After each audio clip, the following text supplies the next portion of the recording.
Welcome back to the Weekly Hijack. Hello.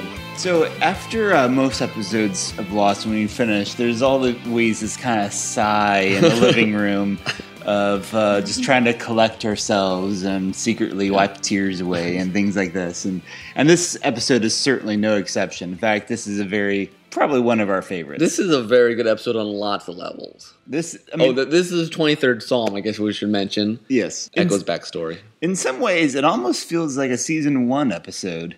It does. Either just trekking through the jungle with 1 or 2 people, they're talking, and learning the first time you ever learn about a person's backstory. Mm-hmm. Echoes is a good one, especially for someone who shares his Christian faith. Yeah. The whole theme of redemption, of his brother basically taking his place, is very Christian, very telling. I mean, the writers of Lost have said, they have this kind of vague spirituality thing, and they mine different things from different religions, and they mine the redemption idea from Christianity very well. And I think if I might be mistaken, but I think Carlton Cuse has Jewish. No, well, one of them, maybe David Lindelof. Never mind. One of them has some Jewish heritage. It might be Cuse. Well, I remember hearing some time ago that I think it was Cuse who was thinking about doing some sort of project with Rob Bell. Okay. This was, I think, before Rob Bell kind of went off into the deep end. But or was Lindelof raised Catholic? I don't know, but they both have some spiritual background that I've heard them talk about. Yes, and they clearly mine for the show, and to varying degrees. Well, what's interesting, not only is it a very strong backstory, and obviously the redemption angle is very strong. Probably the only episode that I can think of off the top of my head with such from a Christian's point of view, a strong redemption moment would be season 6 when Ben's like, yes, no one else will take me. Which was a wonderful scene. Yes, no, that is yes, I would agree. But this is more the whole, built up more than that particular just one scene in many ways. Yeah, but at the same time, it's not like it's very understated. I mean, the whole context is there. If you're paying attention, you can't miss it. But the way I described it with his brother taking his place is never quite as just spelled out. Yeah. So it's just great because he becomes the priest that his brother. It's very sacrificial. Very like, I took my place. You now become what I'd wanted you to be all along. Yeah, yeah, and it's said really well. And Echo's backstory, and that's the thing. Not only Echo's backstory is wonderful, not only a lot of the character interactions fun, but you also have like a heavy download of. I mean, you've never seen the smoke monster. I mean, oh yeah, I'm not sure you could. Before then, people called the smoke monster. No, I mean, you saw this black smoke thing before, but this was like. Yeah, it was sat there for a long time. First time you got a good look at it, which, it depends on what the promos for this episode would have been like. But starting off this episode, you would not have expected that we would have any monster, really. I mean, the monster's appearances, especially early on, are just so kind of brief and far between that you never know when to expect him. And I remember, first time watching this, it's like, whoa, and what is all this flickering in the background when they go through the back of the Yeah. Oh, it's a beautiful scene. Yeah. Just the whole stare down. and Char's just like, what are you doing? I think even the survivors sometimes forget that the monster, because the monster was a big thing at the very beginning of the show, and then it kind of leaves them alone for the most part. Then to kind of pop up as like this recurring nightmare. Yeah. Something I hadn't noticed before, there is this little theme thread of brothers. Yeah. Well, because you got the Aaron Moses thing set up from the beginning. Uh-huh. And then you got, Charlie talks about his brother, and then obviously the big Yemi Echo thing. Mm-hmm. You can tell that there is a Charlie episode coming up because they're obviously setting up the whole statue thing again. But also it hits a lot of Charlie's points. He wants respect. He knows what he used to be. Basically blames his brother for a lot of his, mistakes. He just can't quite get out of his rut. Yeah. And you're left wondering, has he been using drugs or not? Yeah. You're like, well, he had a lot of it, and it seems very suspicious. Yeah. And interesting they would include that in this episode. There's also a lot about, redemption. We say about Christian filmmakers, they tend to make things all too easy. If this had been one of those sorts of films, it would have been, you would have just ended with the priest. You would not have had Charlie going back, basically still fighting off the same. Well, you'd have him throw in the fire and like, I'm now completely gone, safe from it. Mm-hmm. And but not yet to be. Yeah. And it's interesting, we talked way back when we first saw the plane. That was a massive setup. I mean, yeah. And they paid it all. I mean, this is a genius payoff for that. Yeah. I mean, that whole mini mystery is largely, except the whole, like, how to end up on this island question. Which I don't know is ever fully explained, except the island moves and there's certain points that it's over Tanzania. Those certain yeah, that's true. I forget. Yeah, it can sometimes be there's those connections between that's how Ben gets out into Tunisia. That's right. That's so right, I think it's implied or assumed at some point that there's some sort of weird thing happen. Actually, no, we see it pop out. We see it crash at some point when they're jumping through time. Oh, really? Yeah. That makes sense. I'd forgotten about that. What else? We get a little bit more of the Michael thing. So they're setting Michael up, too. Yes. Which, at this point, not knowing if you didn't know what would happen, you might not think Michael's probably misguided, but you wouldn't know to what extent he's going to fall. There's a great scene when Jack's like, look, we haven't forgot about Walt, and Michael's just like, thank you for coming right now. It's it's an awkward scene. Yes. It's very, very tense in that you get the feeling of, oh man, is he going to get caught? And not knowing whether he should or not. I mean, in retrospect, maybe he should have been. Yeah. But first time, you wouldn't know. It's nice in an episode like this, a lot of our main characters, Jack, Locke, Sawyer, they're very secondary in this sort of episode. Well, they also sort of set up Sawyer a little bit because he's like, everyone loves you now. He's like, what? But it's, basically in a little 3-minute scene, they've flipped his role in the tribe. Yeah, for now, which lets them do things. Mm-hmm. Yeah, and they play off later. So they do a lot of that little maneuvering because I tend to notice that a lot, especially in Carlton Cuse and Damon Lindelof episodes. They just move all the characters. You have the sense they have the big picture really in mind, even more so than some. Yeah, no, it's always fascinating in the show like this, which has such a big cast, to be able to manage all those different plot lines and not leave anyone completely. I mean, Son and Jen weren't in this episode much, but you saw them and they made an impression. They show up. Jen is not mad at Anna Lucia. You get there's just lots of little tiny movements. It's an episode that's remembered for Mr. Echo for good reason, but it fits in. It's not like just a completely out there. It fits in within the whole Lost mythology. Yeah. It's wonderful. And if you haven't seen that backstory, you must watch it. Absolutely. And I had to say, and it's so nice to see. You forget sometimes that Charlie has this religious background too, and Echo's doing the 23rd Psalm, and then Charlie joins in. It's just really nice. You're like, it's a nice touch. Charlie, there's some you're like, he has hope. Yeah. You can't quite manage it. I think Charlie gets a lot of leniency in some people because people still sort of see him as the Hobbit. Yeah. Because he's this little guy and people want to stick up for him. I mean, but Charlie really does have some significant problems. I mean, not just the drug thing. Not just the drug thing, but there's a lot that stems out from that. Lots of insecurities. Yeah. So, are we ready for the next up? Sure. Next up is the hunting party.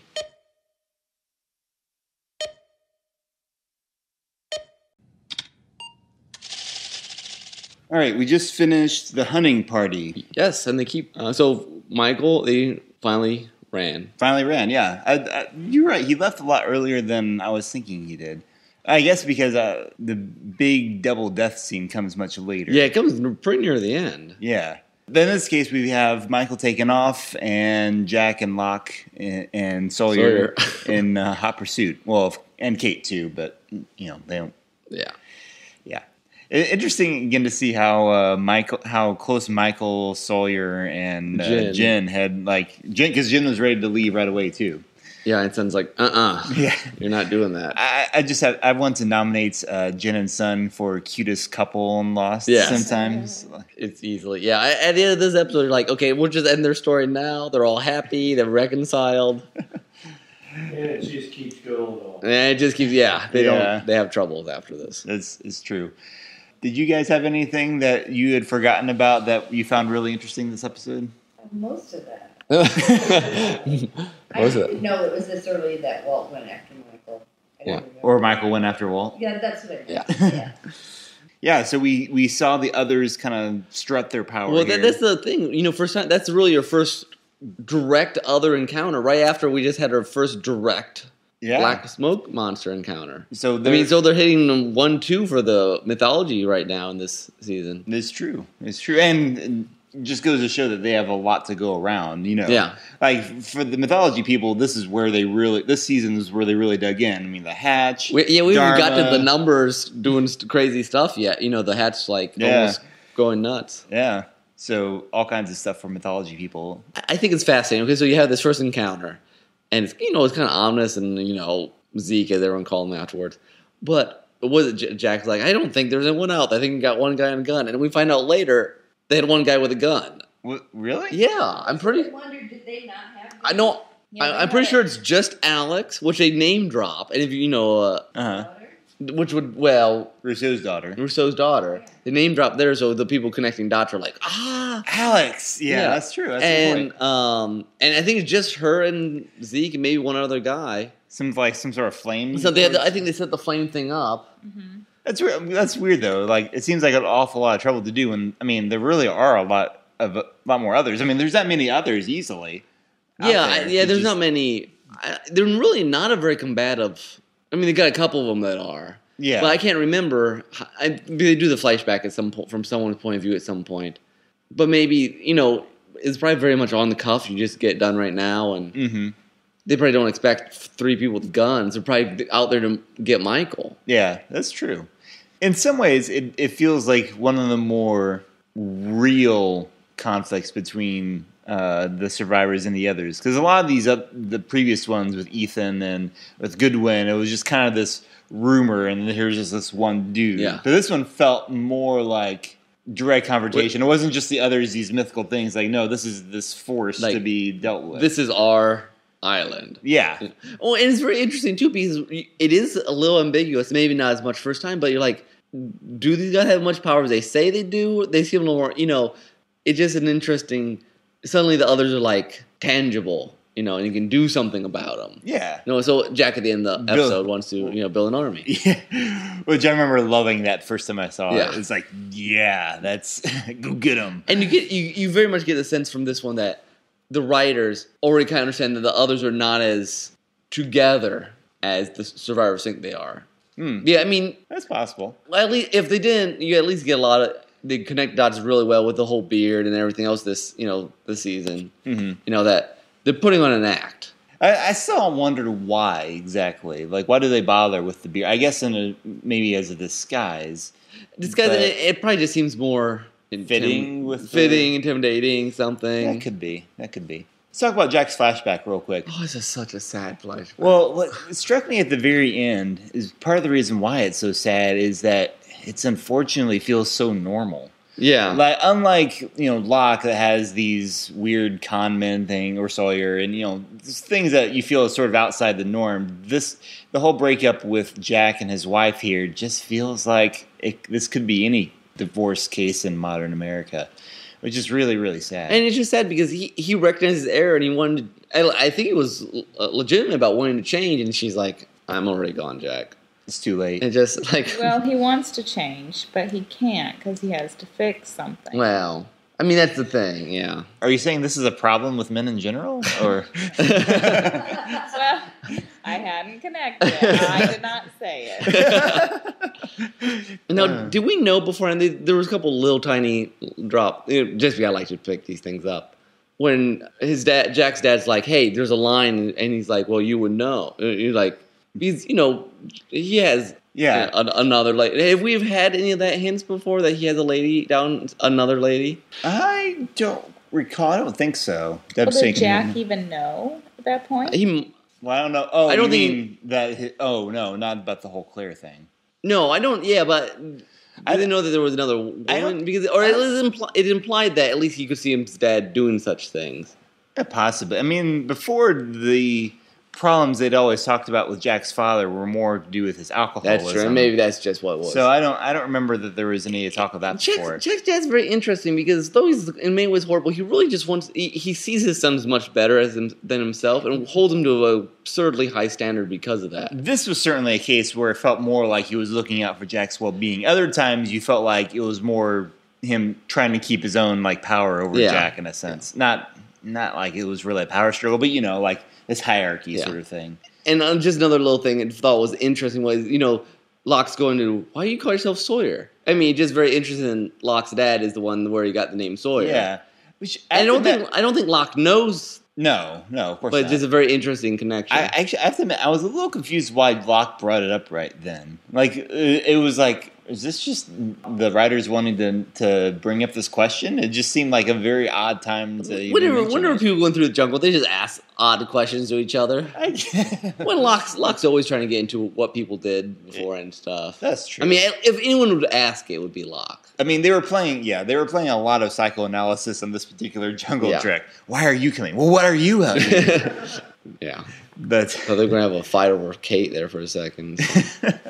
Yeah, Jack's still kind of torn up about all that, and then she will be for a while. Yes, it's true. Well, and it feels especially bad in this episode. Yeah, the flashback. It ties in with all his just like other relationship drama. Yeah, he does not have good relational. I lost my word. Track record. Thank you. I was kind of sad. It struck me kind of funny. Like the one line we get of Saeed, and I don't think we've seen him since the whole Shannon thing. The whole Shannon thing. That's true. He walks in like, this song is very depressing, and because he's just depressed. I mean, he just he's in this. Yeah, I felt bad actually that he was sort of left out of the whole jungle chase. I know he just walks in. This is depressing. Where are they? Where is everybody? I know it's just like, oh, I'm alive, but that is pretty sad. And the first mention of Geronimo Jackson. Yes. I don't remember if they have anything to do with anything. He's just one of these weird lost... They just started the group. I think it's based on something one of the writers made up, but... probably. But yeah, they show up all over the place after this. It's like just a running... It's like the Apollo candy. Yeah, like the Apollo candy bar. It's just something they made up, and you can just see it in the background. Hurley's blog. Jorge Garcia. His blog. Podcast. Podcast was Geronimo Jack's beard. Because they love to make fun of Jack's beard at the end of season 3. So they did a podcast during season 6 where they did their own recaps of each episode. But it was funny. Yeah, I used to listen to that. Yeah. Geronimo Jack's beard. So fun. Yep. So anyways, they've really been moving. I mean, like we said, they've really, a couple episodes ago, we talked, they've really finished this whole tail end section. And they've really just ramped up a lot of other stuff going on. Now, what do you think? Because I remember you saying looking back at season 2, that it kind of feels all over the place. Do you still kind of feel that? I guess not as much right now. I mean, it's segmented. Later seasons, because they're shorter, are absurdly focused. Yes, I think that is a big difference. I think they're juggling a lot of different balls this time. Maybe my feeling of that, right now, I don't feel that way. I think maybe it's some of those things where, like we talked about a couple episodes ago, where things like the other things that seem like they start and then they fizzle out. Mm-hmm. Like the tail end kind of fizzles out, and I don't know if this army thing ever goes anywhere. Yeah, I don't remember any training montages or anything like that. I mean, they do get this. The survivors do get a little more serious about defending themselves. Yeah, well, they don't really do that till season 3. Yeah. So I don't know. Yeah, maybe just because they do tackle so many different ideas. Mm-hmm. But yeah, especially right now, it's been particularly strong. We'll see maybe at some point it gets to a muddy middle, but I'm not really feeling that right now. Okay. Well, we'll see what happens here. I love Locke. I just throw it. Locke has that line I don't know if it's right for us to tell people what they can or can't do. Well, and it occurred to me too when he and Jack were locked in the hatch. Locke having this feel like, oh, I've been conned again. Exactly. I know. But he has a history of that. Yes. But moving on from that, thank you for listening to the Weekly Hijack Beard. Tune in to us on Derailed Trains of Thought.blogspot.com. Subscribe to us on iTunes or Stitcher. Or anywhere you like. Yes. We actually exist, yes. All right. Until next time. Namaste. Bye. Bye.